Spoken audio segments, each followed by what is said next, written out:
Bonjour et merci de nous retrouver pour la Foi prise au mot, votre rendez-vous de formation et de réflexion. Notre série de carême avance petit à petit vers son terme. Après la grande partie trinitaire, nous sommes engagés depuis la semaine dernière dans les derniers articles concernant l'Église, le baptême et la croyance en la résurrection. Cette semaine, un bref article. Je reconnais un seul baptême pour le pardon des péchés.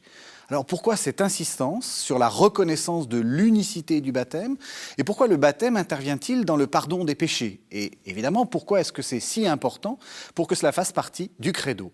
Voici des questions pour mes deux invités. Marie-Caroline de Marliave, bonsoir. Bonsoir. Vous êtes professeure de théologie à l'Institut catholique de Paris. Et on retrouve évidemment celui qui nous sert de guide tout au long de ce carême, le père Arnaud Montou. Vous êtes prêtre de Sens-Auxerre et vous êtes en fait le collègue de Marie-Caroline de Marliave, puisque vous êtes aussi professeur à l'Institut catholique de Paris. C'est ça. C'est ça. Alors, donc j'ai commencé avec cette émission, avec cette question de pourquoi il y a cet article. Est-ce qu'il y a une réponse à cette question? Pourquoi cet article? Oui, pourquoi? Est-ce que c'est le pardon des péchés ou c'est le un seul qui pose problème en fait? Est-ce qu'il y a un problème, d'abord? Ce qu'on nous a appris, enfin, le père Arnaud Montou me corrigera, ce qu'on nous a appris dans les émissions, c'est que c'est plutôt en lien avec des débats christologiques, théologiques, oui, qu'on a forgé le credo. Alors, en fait, cette partie qui suit l'article, vraiment la finale du credo, elle n'a pas été rédigée au moment de Nicée en 325, elle date de Constantinople 381, dont le rapprochement entre ces deux éléments a constitué le symbole de Nicée-Constantinople. Donc, est-ce qu'il y a un problème? Ce qui est intéressant, c'est de voir les articulations dans ce texte. Et l'organicité, tout se tient en fait. Et alors, ce que je trouve extrêmement intéressant dans le fait qu'il y a un article sur le baptême, c'est qu'en fait, les articles sur la Trinité, ce que vous avez déjà développé, donc ces grands articles sur le Père, le Fils et l'Esprit qui est développé au Concile de Constantinople I, donc en 381, ce qui est intéressant, c'est que c'est vraiment en lien avec la liturgie baptismale en fait. C'est-à-dire que la liturgie baptismale sous forme dialoguée se retrouve dans les symboles de foi sous forme déclarative. Et ce qui est intéressant, c'est de voir que dans le symbole de Nicée-Constantinople, il y est mention du baptême, qui est le lieu de la confession de foi et qui est le lieu, en fait, de l'insertion dans la communauté ecclésiale. Donc il y a un rapport entre la communauté ecclésiale dont on vient de parler quelques lignes plus tôt, et puis le baptême qui vient aussitôt pour dire qu'au fond, la dimension confessante du credo, elle est inséparable en fait du baptême. Donc c'est déjà un point qui fait que pour tenir l'organicité du texte, le lien entre la confession de foi trinitaire et le baptême est maintenant inséré dans un texte où finalement on dit quelque chose à propos du baptême. Il y a comme un engagement à propos du baptême. On ne dit pas « je crois au baptême », on dit « je reconnais ». En grec, c'est intéressant, c'est le homologou.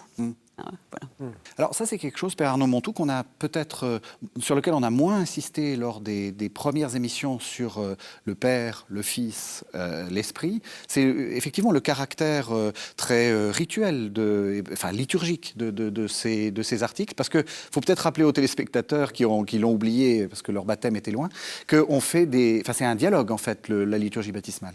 Oui, c'est ça. Le credo, il n'est pas forcément dit comme on le dit habituellement le dimanche, mais il est originellement inséré dans un dialogue liturgique au moment du baptême. Et au moment de la célébration pascale, fondamentalement. Et ça, c'est quelque chose qui ne peut pas être oublié sans un durcissement, en quelque sorte, de la forme, où on dit tout seul son credo, en quelque sorte, au milieu des autres, mais un peu tout seul. C'est un peu le danger aussi. C'est quelque chose qu'on a déjà évoqué plusieurs fois. Et on a parlé bien des fois, depuis le début de cette série, de l'aspect poétique du credo. Et je pense que c'est intéressant de le faire résonner cet aspect-là avec l'aspect liturgique et de voir que effectivement le credo c'est un texte qui est inséré dans une liturgie, donc dans un faire, dans une action commune, dans quelque chose de l'ordre de la réalisation en quelque sorte. C'est pas une proclamation au porte-voix tout seul au milieu de la rue, quoi. Ça n'a aucun sens. Sinon ça devient un credo de combat ou je sais pas quoi. Mais c'est pas ça en fait. C'est dans un dialogue. Et ça nous rappelle qu'effectivement toute la structure trinitaire du credo, trinitaire et historique, ne vit en fait véritablement que dans la relation. Et on ne peut dire le credo que dans la relation parce qu'on croit en un Dieu qui est relation. Alors, je crois en un seul baptême pour le pardon des péchés. Peut-être d'abord cette question du un seul baptême. Pourquoi pas enfin, vous avez raison, c'est pas je crois, c'est je reconnais. Je reconnais. Un seul baptême. Pourquoi pas je reconnais le baptême? Oui, c'est très intéressant cette précision. Alors je pense qu'à premier niveau, on pourrait dire que par rapport à des rites d'eau qui existaient dans le judaïsme et qui existent dans bien des religions, ces rites d'eau sont réitérés.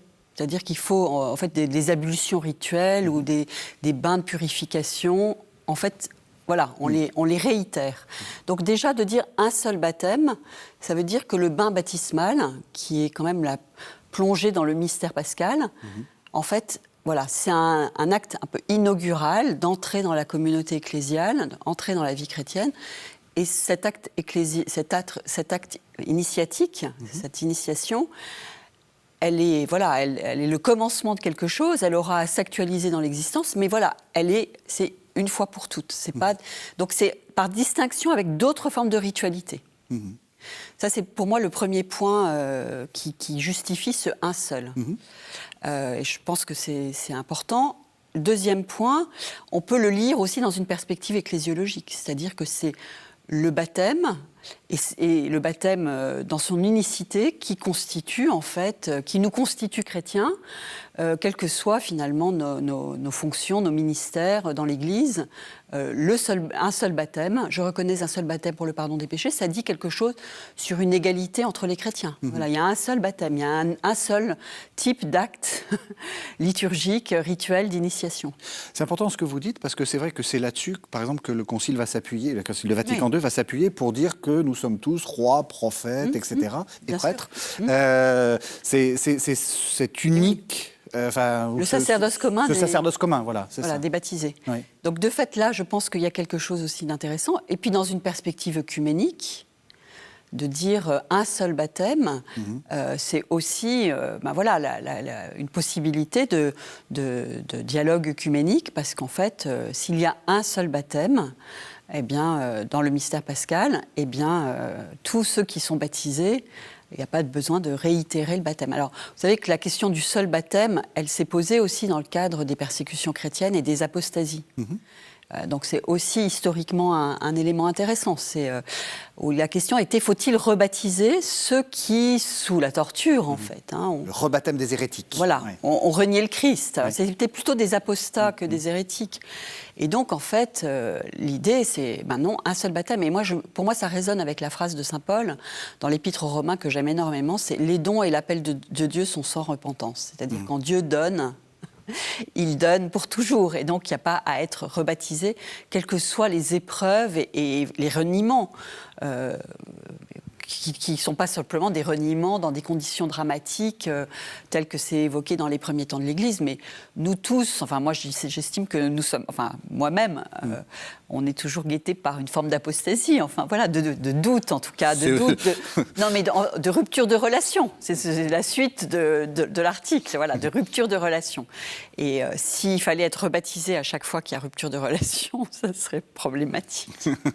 Ça dirait autre chose, justement, ça dirait quelque chose sur ce qu'est ce don de Dieu qui serait à l'envers de ce don sans repentance. C'est important ce qui vient d'être dit, parce que on dit souvent c'est l'entrée dans la vie chrétienne, donc une sorte de sacrement d'initiation. En fait, c'est plus que ça. C'est pas simplement la clé qui vous fait rentrer dans le christianisme. C'est quelque chose sur lequel tout s'appuie, en fait.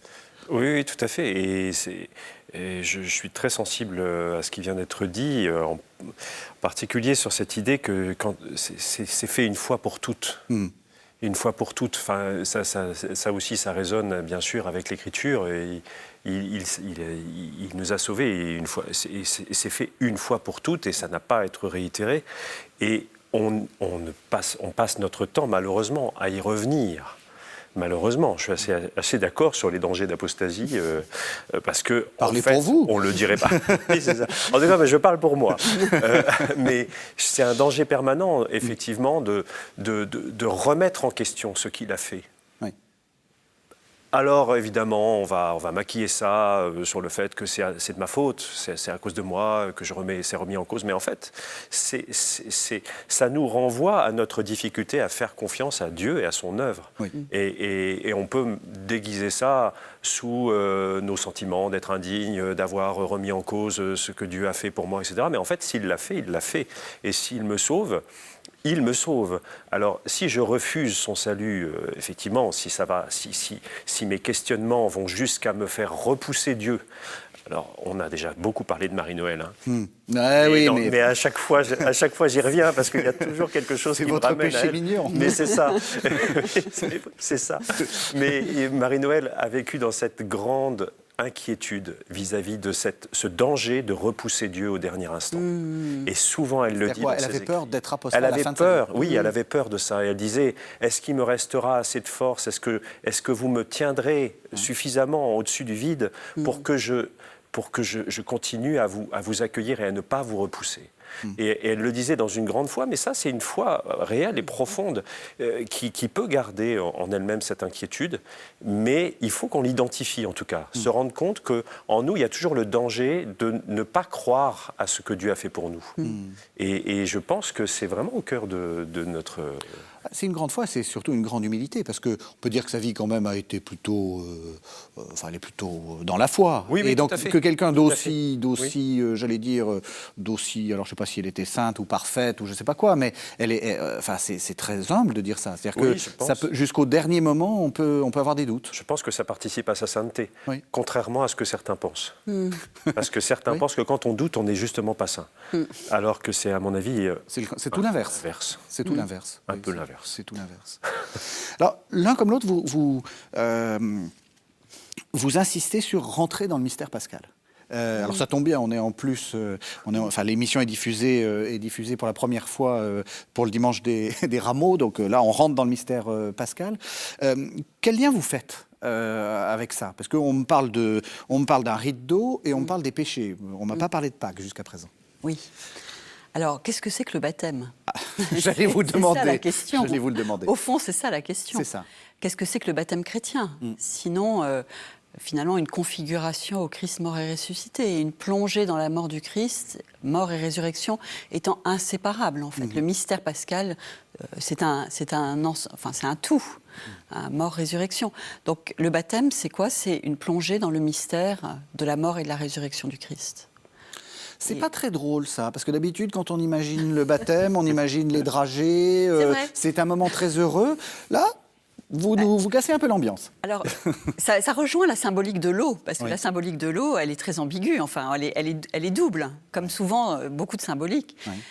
Et on voit bien qu'il y a beaucoup de terminologies dans l'écriture qui ont une double valence. La chair, le monde, l'eau qui est à la fois symbole de mort, et évidemment, symbole de vie, parce que entre les eaux qui engloutissent, on voit ça énormément dans les psaumes, on retrouve ça, la symbolique de la mer qui est toujours dangereuse, qui évoque donc la mort, et puis l'eau vive qui rafraîchit, qui abreuve, qui renouvelle.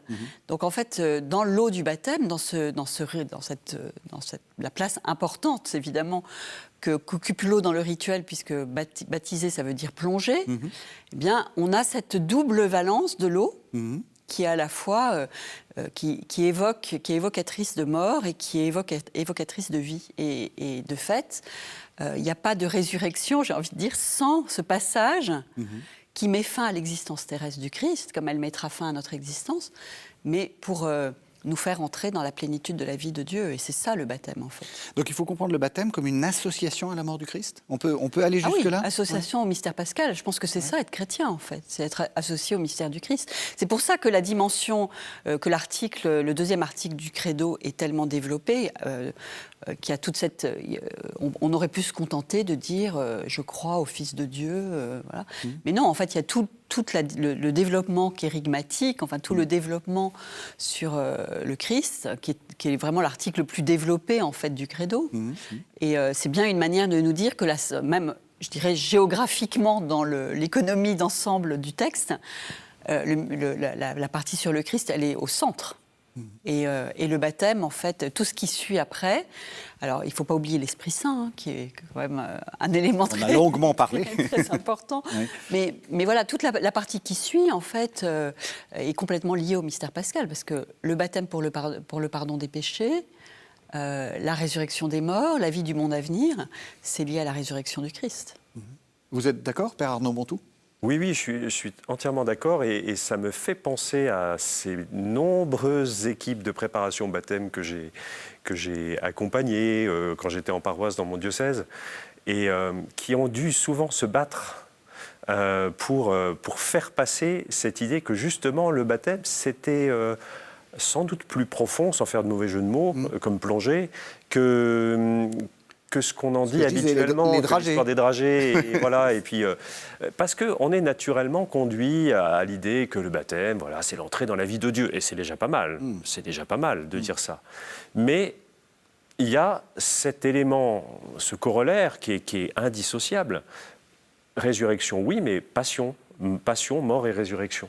Et mort et vie ne vont pas l'une sans l'autre dans le mystère chrétien, en tout cas. Peut-être dans d'autres manières de voir les choses, mais en tout cas dans le mystère chrétien, ça va pas l'un sans l'autre. Et c'est pas un hommage que je rends aux équipes de préparation baptême, mais parce qu'il faut toujours remettre, mais je le fais quand même. C'est important. Il faut toujours remettre cela sur la table à chaque fois qu'on rencontre des parents qui viennent faire baptiser un enfant. Et c'est jamais simple, parce que effectivement, on leur casse l'ambiance. On leur dit, ah bah oui, vous savez, c'est être unis au Christ, mort et ressuscité. Ou la plonger dans la mort pour ressusciter avec lui, pas si simple que ça à comprendre. Et est-ce que ça veut dire justement qu'il faut faire comprendre qu'au fond, l'existence est tragique, enfin, pas forcément au sens banal du terme, mais au sens très profond. Très profond. C'est oui. On est marqué par ça. Oui, je pense profondément que oui, et que ça ne rend pas la vie moins belle. Oui. Au contraire, ça la rend plus vraie et plus belle quand on a conscience du prix qu'elle a aussi, et elle a du prix aussi face à la mort. Enfin, là, pour le coup, je pense qu'il y aurait des choses à nous dire aussi là-dessus. Mais... Est-ce que vous avez des choses à nous dire aussi là-dessus ? C'est difficile, parce que vraiment là, on touche au plus fondamental, enfin. Et aussi, on touche à ce qui nous inquiète le plus. C'est peut-être pour ça aussi qu'il est difficile d'aborder la dimension de passion, mort dans le mystère pascal, et plutôt d'aller directement à la résurrection, surtout quand il s'agit de baptême de petits-enfants, parce qu'en fait, je pense que c'est très difficile pour des parents d'assumer ce rappel de la mort à ce moment-là. Je pense que voilà, peut-être que pour des baptêmes d'adultes, la question se pose autrement, parce que quelque part, ils ont déjà une expérience de la mort, pas seulement de mort de proches, mais aussi de l'œuvre de la mort en eux, c'est-à-dire de tout ce qui atteint l'intégrité de la vie, tout ce qui est complicité avec la mort en nous, en fait. Donc, c'est très difficile à entendre pour des parents de jeunes enfants, que leur enfant, qui est tout mignon, tout beau, tout neuf, peut avoir ou aura des complicités avec la mort. C'est un être pour la mort. Alors, Bon, moi, je suis pas très. J'ai une hésitation sur cette formule. Je suis en train de faire qui n'est pas évangélique. Je suis en train de faire une allusion à un philosophe qui s'appelle Mais- Heidegger, donc qui parle de l'être pour la mort. Mais voilà, et c'est pas sûr. Enfin, il y a quelque chose de juste, c'est-à-dire que c'est une manière de faire valoir la finitude de l'existence humaine. C'est ça. C'est-à-dire que nous ne sommes pas créés immortels. Nous sommes des créatures finies. Donc l'être pour la mort, d'accord, si on n'en reste pas là. Parce que Heidegger, c'est un philosophe qui a quand même un horizon de pensée qui est athée. Oui. Même s'il va... Bon, il y a toute la question du divin chez lui qui réévalue, mais néanmoins, voilà, l'être pour la mort, c'est l'être pour la mort et puis terminé. Oui, Hein. oui. Donc la finitude, oui, mais une finitude qui est une finitude en relation avec un Dieu qui aime et ne change pas d'avis. Moi, je dis souvent ça à des étudiants. Je leur dis, écoutez, moi, j'ai une conviction théologique. C'est que Dieu aime et ne change pas d'avis, qu'il nous a donné la vie, qu'il nous la donne aujourd'hui, qu'il nous la donnera demain. Parce qu'il est le Dieu fidèle. Ça rejoint ce que je disais tout à l'heure en écho à saint Paul. Hein, les dons et l'appel de Dieu sont sans Exactement. repentance. Mais en tout cas, ça pourrait au moins avoir un avantage, cette idée de renvoyer à cet être pour la mort, dans le sens où, parfois, on a un peu tendance, dans la foi chrétienne, à considérer une sorte de continuité sans faille, sans drame, sans passage, finalement. Une sorte de fil qui n'a pas de problème, qui se continue, la mort n'est qu'un passage, etc. C'est un peu rapidement dit, je pense, quand même. Et je pense qu'il est important aujourd'hui que les chrétiens ne soient pas ceux qui laissent à penser qu'ils passent par-dessus la mort comme à rien. Ouais. Parce que ce n'est pas ce que montre le Christ. Oui. Et ce n'est pas de cette manière que nous pouvons rejoindre nos contemporains, qui, eux, font l'expérience dramatique de la mort, comme tout le monde, comme nous, finalement. Mais en tout cas, on n'a pas, à mon avis, à sembler passer par-dessus. Et donc, je pense que c'est peut-être intéressant, dans certaines visions du baptême, qui est comme un billet pour un passage tout droit, direct, sans mort.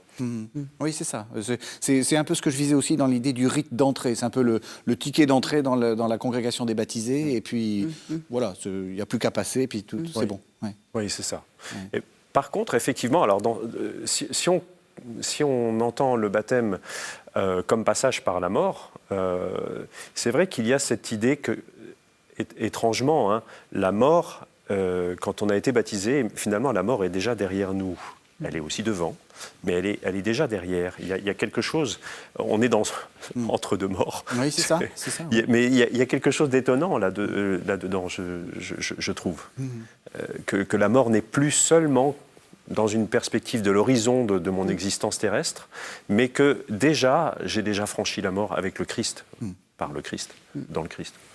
Ce qui dit bien que tout ça doit être pensé de manière relationnelle. Parce que je pense que pour revenir sur l'être pour la mort, le risque, c'est... Ah, vous n'avez pas aimé, hein. Si. J'aime bien parce que j'aime beaucoup la philosophie, donc j'ai pas de problème avec ça. Mais je trouve que c'est très intéressant de l'évoquer dans un échange sur le baptême. Mais le risque, en fait, c'est que cet être pour la mort soit un être clos sur lui-même. Oui, c'est ça, voilà, dans son angoisse qu'il soit pensé métaphysique, indépendamment de toute relation. Et je pense que c'est d'ailleurs un des risques de Heidegger. Hein. Voilà, donc en fait, cette question de la mort, c'est le baptême, le passage par la mort et la résurrection du Christ, c'est envisageable, non pas comme un en soi, comme ça, mais de manière relationnelle.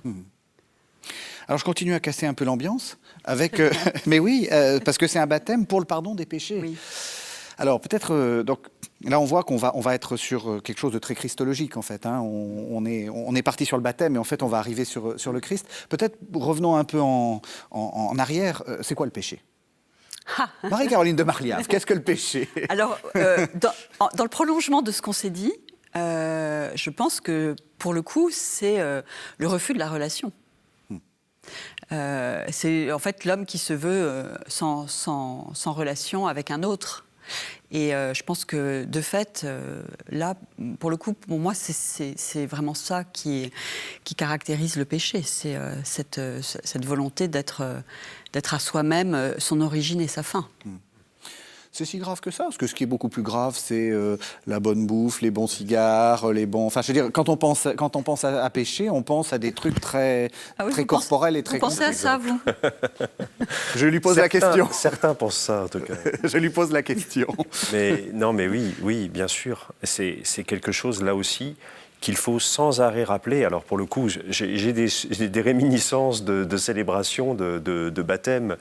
Pour le coup, là je parlais des équipes de préparation baptême, mais des célébrations de baptême où on sent la nécessité, quand on interroge, avant de professer la foi, quand on interroge sur le reniement du péché et du démon et le reniement du mal, c'est difficile de dire rejetez-vous le péché, parce qu'en fait, beaucoup de gens ont cette idée-là. Cette idée que le péché, c'est des fautes qu'on commet envers une sorte de bienséance spirituelle, quoi. Voilà, ça se fait pas, c'est comme de mettre les doigts dans le nez ou peser les coudes sur la table, ça se fait pas de faire des péchés.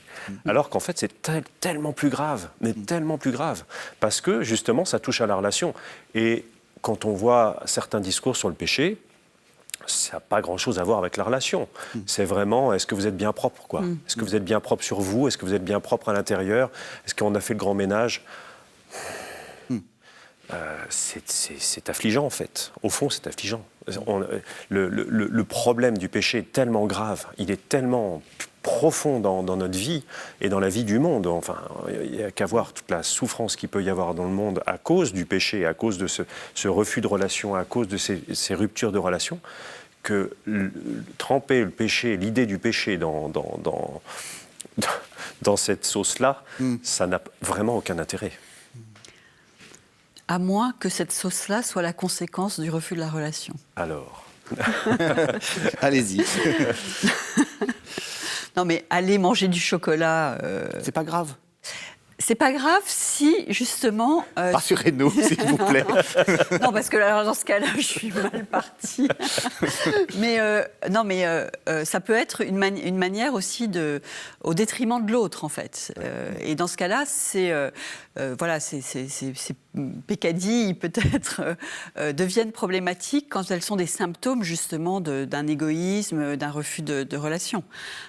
Et ça, on le voit. Mais ce que Arnaud pointe, c'est le risque de confondre le péché avec des fautes morales, simplement. Ouais, et ça, je pense que c'est un risque qui nous guette en permanence, qu'on peut entendre ici ou là, et qui fait que, finalement, la dimension qui nous tient plus radicalement, finalement, peut être occultée par l'obsession de la faute morale. Des fautes morales, et quelles qu'elles soient, mais qui sont évidemment problématiques, parce qu'elles peuvent abîmer la relation, elles peuvent être le signe d'un égoïsme, d'un refus de l'autre. Mais fondamentalement, c'est ça qui est en jeu, c'est-à-dire... Qui est d'autant plus... parce que quand on pense faute morale, on pense... Alors, on a raison, mais comme vous dites, il y a peut-être de l'égoïsme derrière. On pense à la faute envers soi-même. Alors que ce que vous pointez, c'est finalement manger du chocolat, c'est effectivement une faute envers soi-même, parce que si on en mange trop, on est gros. Et c'est mal. Mais... Attention à ce que vous dites. Non, mais dans cette sorte de discours, justement, un peu sirupeux, voilà... Mais ce que vous êtes en train de dire, c'est que au fond, le plus grave, c'est pas ça. C'est la faute envers l'autre, l'être humain, et envers Dieu. Oui. Parce que c'est ça aussi qui est compliqué. Souvent, on se dit, mais où est-ce que je suis en train de fauter envers Dieu? Je le vois pas, je le connais pas, je l'ai jamais rencontré. Oui. Il y a cette phrase du psaume qu'on retrouve: contre toi et toi seul j'ai péché, ce qui est mal à tes yeux, je l'ai fait. Oui. Et c'est vrai que c'est très questionnant. Contre toi et toi seul, j'ai péché. Et en fait, je pense que, de fait, le credo peut nous aider à comprendre ce « contre toi et toi seul, j'ai péché ». C'est l'appellation de Dieu comme Père. C'est-à-dire que Dieu étant le Père de tous, pécher contre l'une des créatures, c'est finalement atteindre la figure paternelle de Dieu. Et c'est pour ça que cette phrase, elle est intrigante, parce que de fait, on peut se dire, mais en fait, je commets plutôt des péchés contre mes frères que contre Dieu, parce que Dieu, en plus Dieu est très miséricordieux, donc. C'est ça. Mais de fait, c'est la compréhension même que j'ai de Dieu qui est en jeu dans la perversion qui peut atteindre les relations. Et ça, nul d'entre nous n'est indemne finalement d'un péché contre Dieu, parce que voilà, sous cette modalité-là, et pas simplement voilà, des peccadilles, quoi. Oui, et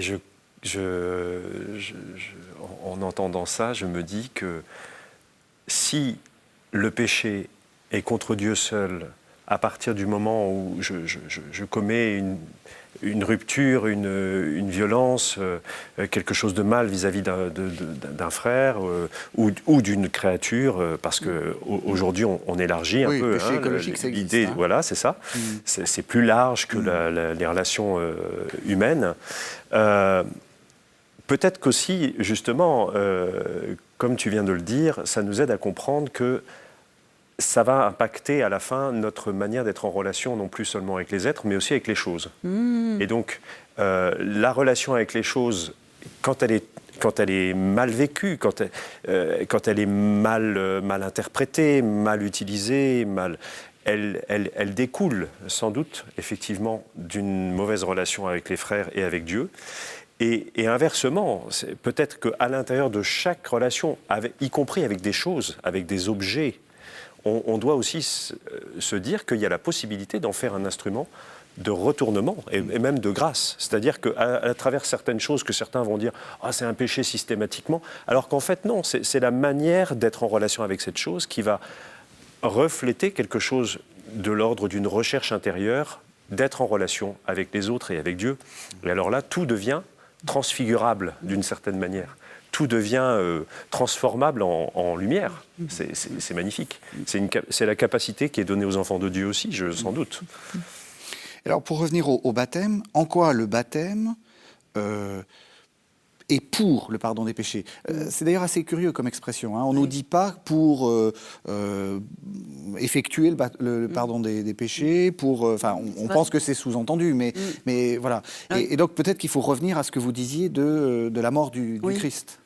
Oui. Sinon, on voit le baptême comme un rite magique, plongé dans l'eau et hop, plus de péché. Alors c'est intéressant ce mot péché parce que le mot pardon, parce qu'en grec le mot donc dans la langue dans laquelle ce symbole de foi a été rédigé, le mot pardon, c'est intéressant de le déplier un petit peu et de retrouver la richesse de sens parce qu'il y a la dimension d'oubli, il y a la dimension de rejeter de loin. Quelque chose. Donc le pardon, c'est aussi se dire, quand Dieu pardonne, c'est que finalement, il rejette loin de nous nos fautes, nos péchés, il les oublie peut-être. Il y a toutes ces dimensions qui sont très très riches. Et le problème des traductions, c'est qu'on perd la plurivocité des mots. Et après, on a des mots qui deviennent des espèces de concepts théologiques un peu pauvres, peu comme le mot salut, le mot pardon, tous ces mots. C'est intéressant de pouvoir retrouver la richesse de sens de ces mots. Et donc vous, qu'est-ce qui vous parle le plus? Voilà. Alors, c'est cette plurivocité qui me parle, parce que je me dis que finalement, il y a aussi l'idée d'une libération dans le mot grec, de la remise des dettes. Enfin, il y a ces mots qu'on retrouve à tel ou tel endroit dans les traductions, parce que selon les cas, le mot pardon, il n'est pas toujours traduit par pardon, en fait. Et donc moi, je pense que c'est très intéressant pour nous de retrouver la pluralité des sens pour éviter justement de répéter des mots qui deviennent un peu des slogans, en fait, à force d'être répétés et d'être un peu vidés de leur richesse de sens. Voilà. Donc ça, c'est un premier point qui me semble intéressant, c'est de revenir à cette idée de libération, d'oubli, de pousser, de jeter loin, voilà, plein de choses qui sont évoquées derrière le mot grec qui signifie pardon dans ce texte du symbole de Nicée-Constantinople. Alors après, pour répondre plus directement à la question, pour le pardon des péchés, je pense que de fait, avec tout ce qu'on a dit, on peut très bien reboucler dans une vision christologique. C'est-à-dire que le Christ, par sa vie et par sa mort, nous révèle une manière d'être entièrement filiale, nous révèle donc le visage du Père comme Père, de Dieu comme Père, ce qui n'est pas si évident. Hein. Je pense qu'on a quelquefois une vision de Dieu, et notamment en rapport avec le péché, où c'est un Père fouettard, quoi. Donc une paternité divine telle qu'elle est révélée par le Christ, c'est une paternité qui fait grandir, qui nous fait exister en plénitude en fait. Donc le baptême pour le pardon des péchés, moi, il renvoie finalement à la figure du Christ comme la figure filiale par excellence, et qui nous invite en fait par le baptême à entrer dans une suite de cette manière d'être filiale. C'est intéressant parce que vous expliquez la venue du Christ comme une révélation de la filialité ou de la filiation. Oui. Vous ne dites pas qu'il est la victime expiatoire, vous ne dites pas... non, mais parce que, évidemment la question qui est derrière, c'est... Et c'était d'ailleurs une des questions qu'on a évoquées un peu brièvement, peut-être dans les émissions précédentes, c'est la question de que fait le Christ ? Est-ce qu'il se borne à nous révéler Dieu ou est-ce qu'il se passe des choses, si j'ose dire ? C'est beaucoup de révéler, déjà. C'est déjà bien, non, c'est déjà bien. Mais si c'est qu'un révélateur, il n'avait même pas besoin de s'incarner. Il aurait pu faire ça depuis la montagne, si j'ose dire. Donc, non, mais vous voyez ce que je veux dire. C'est-à-dire où on envoie un ange, c'est bien aussi. Là, vous êtes en train... on a quand même... vous avez renoncé, si j'ose dire, à la question de la victime expiatoire, etc. Alors, est-ce que j'y ai renoncé ? On parle de manière très brève, et le mystère du Christ se déploie dans l'Écriture selon des lignes très diverses. Le grand théologien Hans Urs von Balthasar montre justement cette diversité de lignes dans l'Écriture, notamment dans l'Ancien Testament, qui sont inconciliables d'une certaine manière et qui toutes convergent vers la figure du Christ, qui les assume en plénitude et qui en fait l'unité. Alors, c'est vrai que moi, la dimension de filiation, la désignation du Christ comme le Fils, elle me parle particulièrement, je pense, et parce que d'abord, elle inscrit la révélation dans cette perspective trinitaire, c'est-à-dire que c'est en tant qu'il est le Fils manifesté dans la chair qu'il nous révèle le Père, que le Christ nous révèle le Père. Donc il y a cette dimension de révélation, mais il nous révèle le Père à un prix onéreux, parce qu'il nous révèle le Père dans cette existence partagée avec nous, avec les drames d'une existence humaine. Le Fils de l'homme n'a nulle part où reposer la tête. Enfin voilà, cette existence du Christ qui va se terminer de manière tragique dans le drame de la Passion. C'est aussi à ce moment-là que sa filialité, c'est pas un très beau mot, mais atteint son maximum de force révélatrice. C'est-à-dire que c'est au moment de la Passion, dans l'obscurité de la Passion, parce que c'est des circonstances extrêmement obscures, et pour le Christ lui-même, en fait. Peut-être moins pour le Christ johannique que pour le Christ des synoptiques, mais c'est des circonstances obscures, et c'est dans ces circonstances obscures que le Christ, finalement, s'abandonne au Père et nous révèle qu'il est pleinement le Fils, parce qu'il se reçoit du Père dans l'obscurité de ces circonstances-là. Moi, je tiens beaucoup... Et dans la chair. Enfin, je veux dire, dans la chair. Oui, et dans la chair. souffrance corporelle. Oui. Et dans la chair, oui. Oui. Oui, ce qui fait partie de l'obscurité de ces circonstances. C'est-à-dire que, voilà. Donc, de fait, le mystère pascal, où la filialité du Christ, et vous savez, c'est cette dimension révélatrice de la Passion. Hein, le rideau du temple qui se déchire, et toutes ces scènes apocalyptiques dans l'évangile de Matthieu, par exemple, qui font vraiment de la croix un lieu de révélation. Donc, la révélation, c'est pas simplement un message, hein, c'est quelque chose qui est... c'est toute la manière d'être du Christ, sa manière d'être homme, qui le est... style. Le style, oui, ce style ou cette manière d'être du Christ, par laquelle... Et cette manière d'être du Christ dans les circonstances les plus humbles, parce qu'il y a un théologien italien que j'aime beaucoup, qui s'appelle Giovanni Pagazzi, malheureusement peu traduit en français, qui parle de l'évangile du besoin, c'est-à-dire le Christ... éprouve le besoin, et on le voit bien avec les tentations au désert, il éprouve le besoin, la faim, la soif, jusqu'à la croix, parce que la croix, c'est le cri du Christ en croix, j'ai soif. Et en fait, dans ses besoins, il ne cesse de demander au Père, et d'être en relation avec le Père. Donc cet être filial du Christ, il n'est pas claironné sur la montagne, il est vécu dans les circonstances ordinaires d'une vie d'homme. On a cessé de dire tout au long de cette série que justement il fallait prendre les choses en complémentarité, en tension. Est-ce qu'on n'a pas de temps en temps eu la tentation ou peut-être de justement trop insister sur ce côté expiatoire, sur le côté, donc en laissant de côté le côté filial. Quand on parle du saint sacrifice de la messe, quand oui, voilà. je pensais bien qu'effectivement, dans la liturgie, cette dimension-là apparaît régulièrement. Mais la question qu'on peut se poser, c'est est-ce que, même si le Christ a assumé aussi cela, est-ce que nous avons bien pris en compte le fait que tout ce qu'il a assumé a été transformé par ce qu'il a été et par ce qu'il a fait, ce qu'il a été au sens le plus large possible, pas seulement ce qu'il a dit, pas seulement son message, mais effectivement sa manière d'être, son style, pour reprendre encore ce mot.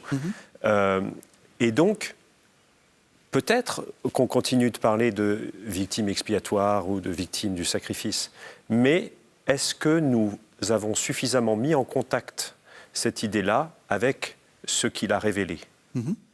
Et le problème, c'est que souvent, non. Le danger, c'est que souvent, nous continuons de penser cette idée du Christ victime comme si le Père n'avait pas été révélé par le Fils tel qu'il est vraiment. Et donc, comme si le Père n'était pas le Père, mais continuait d'être un Baal. C'est ça. Et ce qu'il n'est pas. Ouais. Et donc, on continue de laisser cohabiter dans notre esprit l'image du Dieu Père tel que le Christ l'a révélé, et malheureusement, cette espèce de Baal. Alors, je ne veux pas revenir à Marie-Noël, mais c'est le combat. Allez. Non, mais c'est parce que c'est le combat que nous avons tous finalement en nous entre ce Dieu de lumière et ce Dieu noir. Elle l'appelait ce Dieu noir, ce Dieu obscur, qui est en fait un Dieu retourné, en fait, une sorte de négatif. De Dieu pervers, comme disait Maurice Bellet. Et donc, ça, c'est quelque chose, si nous ne laissons pas la vérité profonde du christianisme révélée, enfin la vérité du Christ, ce qui nous révèle véritablement, transformer toutes les catégories, alors nous ne pouvons pas comprendre comment il peut les assumer, parce qu'il assumerait des choses complètement contradictoires. Alors qu'en fait, au fond, il n'y a rien de contradictoire. C'est pas contradictoire, c'est véritablement dévoilé. Voilà. Et même la catégorie de sacrifice, je pense qu'il faut la convertir. Oui, c'est ça. C'est-à-dire qu'elle doit être convertie à partir du sacrifice du Christ, ce que montre très bien Bernard Sesboué. C'est-à-dire qu'il y a comme une pédagogie divine sur le sacrifice tout au long de l'Ancien Testament. Et progressivement, il y a une spiritualisation du sacrifice ou une part prise par la personne dans le sacrifice, qui fait que le sacrifice tel que le Christ, on peut parler du sacrifice du Christ, mais dans un sens qui justement demande à être converti par rapport à notre inconscient sacrificiel. C'est ça. Oui, parce que c'est un sacrifice qui s'est réalisé une fois et qui ne se réalisera plus, parce que, comme vous dites, il est rentré dans le sanctuaire, je parle comme l'Épître aux Hébreux, il est rentré dans le sanctuaire divin. Donc, l'Épître aux Hébreux est très intéressant avec cette reprise « Tu ne voulais ni sacrifice ni offrande et tu m'as façonné un corps. Tu ne voulais ni sacrifice ni offrande. Alors j'ai dit, voici, je viens. » Donc on voit qu'il y a une tension là, pour le coup. Du coup, comment est-ce qu'on relie tout ça au baptême? Parce que il y a l'idée du sacrifice, l'idée de l'association par l'eau, par le rite d'eau à la mort. Est-ce qu'on arrive à tout mettre ensemble? Alors, moi, non, mais c'est compliqué. On va tenter de faire quelque chose. Ouais. Ce qui me semble important, et on l'a dit déjà au début, c'est de ne pas trop séparer les articles du credo les uns des autres et d'essayer de tenir l'organicité. Parce que, de fait, ce qui est tout à fait extraordinaire dans ces textes, c'est la manière avec laquelle, de manière extrêmement synthétique et en même temps de manière extrêmement précise, les choses sont tenues. Et à mon avis, il ne faut pas séparer le baptême pour le pardon des péchés de ce qui précède, c'est-à-dire l'article sur le Saint-Esprit qui tient avec celui sur l'Église, parce qu'il n'y a pas... Voilà, c'est le même, en fait. Oui. Et ensuite, la résurrection de la chair et la vie du monde à venir, c'est-à-dire la perspective eschatologique aussi. Donc, je pense que il faut faire... le risque serait, finalement, de sortir l'article... Ce qu'on est en train de faire, là. Mais pédagogiquement, on n'a pas tellement le choix. On est un peu obligé de traverser les articles les uns après les autres. Mais voilà, on rattache... il faut rattacher cet article à la confession de foi trinitaire qui précède, à la question de l'Église qui est liée à celle de l'Esprit Saint, et au Christ aussi, et au Père, mais voilà, la question de l'Église qui est inséparable en fait de la confession de foi trinitaire. Et ensuite aussi à ces quelques mentions extrêmement rapides qui sont de nature eschatologique, voilà, sur les fins dernières, comme on disait, voilà, la résurrection de la chair. Alors, je me trompe de credo, là. Non, mais c'est... Et voilà. Et donc, je pense que c'est aussi ça qui permet de comprendre en fait la place de cette mention du baptême dans ce credo. Et du coup, comment vous articulez ? C'est-à-dire, il faut... C'est le lien... Enfin, ce qui m'intéresse, c'est le lien avec l'esprit et la résurrection. Comment vous... Pour moi, le lien, il est entre la confession de foi trinitaire et le baptême. C'est-à-dire que, voilà, confession de foi trinitaire, avec le rapport entre esprit et Église, qui est dans le texte, et ensuite la mention du baptême, comme qui est à la fois plongée dans le mystère pascal et insertion dans le corps ecclésial. Voilà, je pense que c'est ça qui tient. J'avais presque envie de revenir sur une question précédente. Ah ben allez-y. Allez-y. Non, mais sur le fait que, parce que peut-être que ça va permettre de faire le lien. C'est vous avez un peu provoqué à propos de l'incarnation, sur les finalités de l'incarnation finalement. Hein. C'est une grande question. Hein. Pourquoi pourquoi le Verbe s'est-il fait chair, hein. C'est une question ancienne. Oui. Et est-ce que c'est simplement pour le péché, pour le pardon des péchés, ou est-ce que c'est aussi pour nous révéler notre condition filiale? Mais voilà, là on y est en fait, hein, c'est-à-dire nous révéler la condition filiale et le fait que notre adoption filiale, peut-être qu'il faudrait entrer maintenant dans cette dimension du baptême comme adoption filiale. Alors justement, ça tombe bien, on est à la fin de l'émission, il nous reste 5 minutes. Justement, quand on regarde Paul, la suite, parce que cette idée de rémission des péchés continue avec l'idée de l'esprit qui dit en nous Père. Hein. Donc il y a un lien très... ce que vous dites est supporté par l'Écriture. Donc ça dit quoi justement ça ? C'est-à-dire que quand vous êtes baptisé, vous êtes adopté ?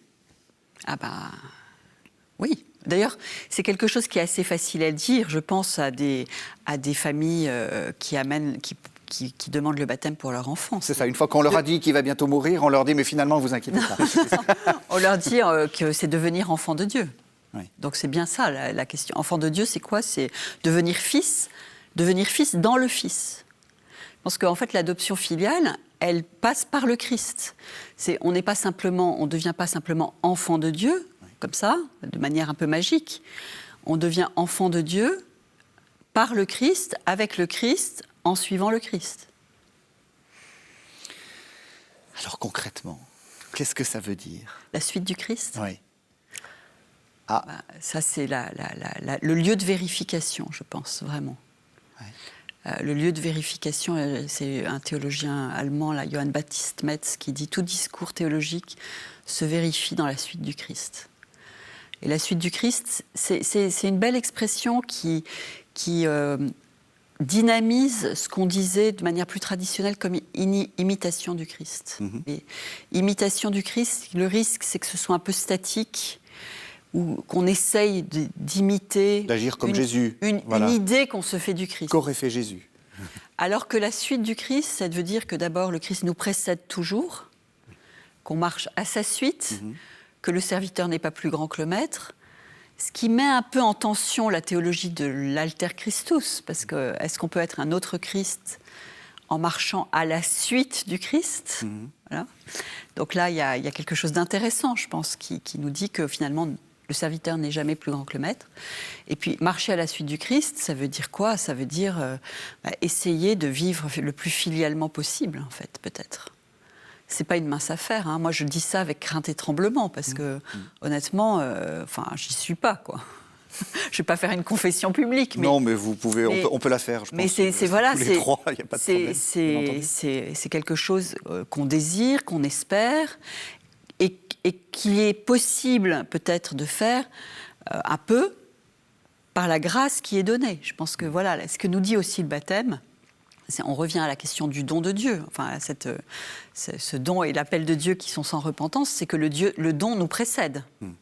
C'est là aussi que le don que le Christ est pour nous précède et donc nous donne aussi la force de le suivre.